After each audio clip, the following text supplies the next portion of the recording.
The 70s were one of the best times to live in the history of Earth, and that was especially the case in the United Kingdom. Britain felt like a decade that kept reinventing itself. New money, new music, new screens, new rules, and sometimes no rules at all. Let's take a look at some things from the 70s in the UK that you might not even remember today. Overnight, pounds, shillings, pence gave way to neat tens and hundreds.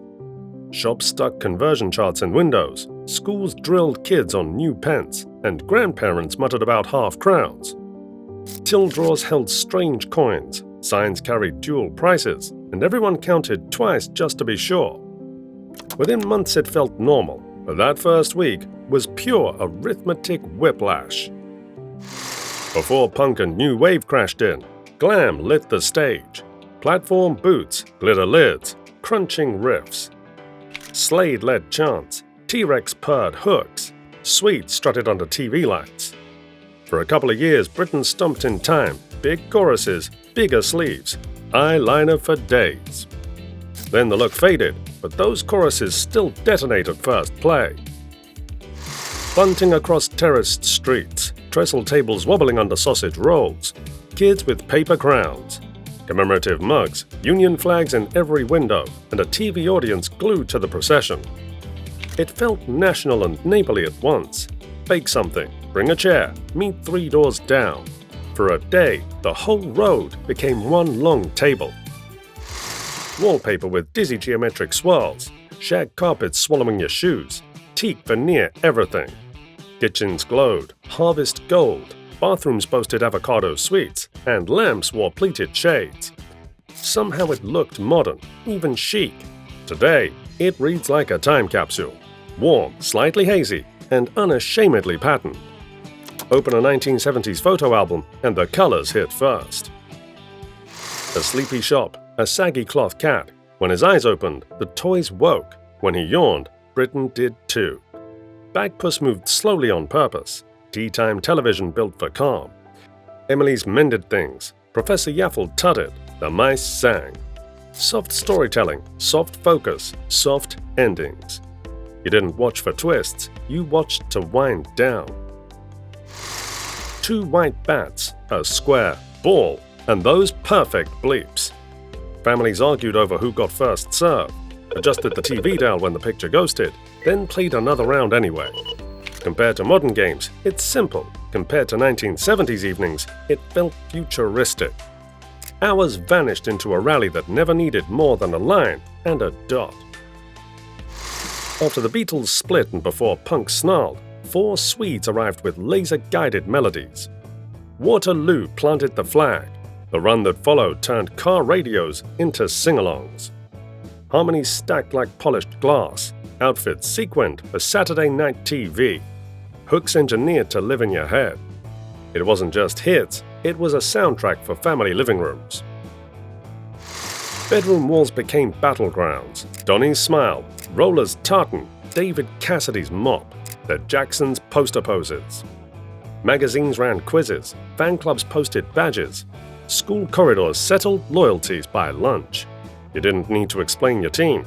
The badge on your bag did it for you. Pop wasn't background, it was identity. Traded one glossy centerfold at a time. A clack of plastic discs and a dawning grin when the diagonal lined up. Siblings missed the trap, friends groaned, and victory tasted like sherbet. Portable, quick, mercilessly teachable. It turned rainy afternoons into tournaments. No batteries, no board beyond the grid, just pattern spotting and the sweet click of a 4th in a row. When programming paused, the screen didn't sleep, it stared back. A girl with a chalkboard, a slightly eerie clown doll, color bars humming on either side. Engineers used it to tune, kids used it to feel oddly watched. Half comforting, half unsettling, wholly unforgettable. If you can picture that clown, you can still hear the tone. Florence smiled, Dougal grumbled, Zibbity bounced in with a time for bed, and somehow an episode had happened. Plots felt dreamy, jokes winked past the kids to the adults, and the pace floated like dandelion fluff. You didn't always know what it meant, You just knew you wanted tomorrow's fix at exactly the same time. The Smash Martians laughed at real potatoes. Henry Cooper splashed on Brute. PG Tips chimps poured tea like pros.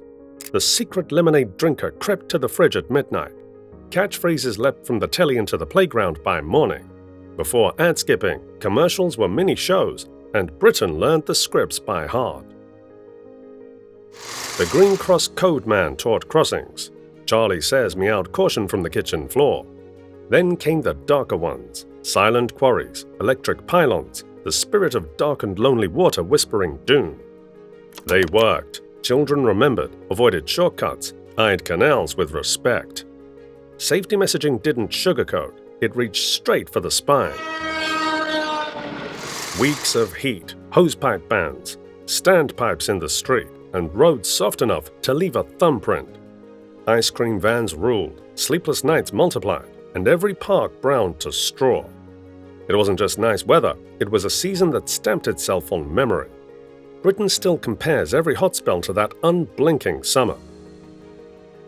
Small figures with even smaller blasters you'd immediately lose in the carpet. X-wings, a falcon the size of your torso, capes that creased if you breathed wrong. Playground swaps, Christmas wish lists, bedroom dioramas. The film changed cinema, the toys changed Saturdays.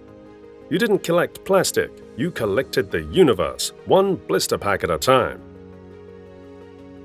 A green cloth pitch pulled tight across the table, tiny players wobbling on curved bases, and the sacred flick to kick. Floodlights if you were fancy, a biro-drawn league table if you weren't. Goalkeepers on sticks stabbed at curling shots, arguments settled by back two spaces. Before video games, this was football you could feel in your fingertips.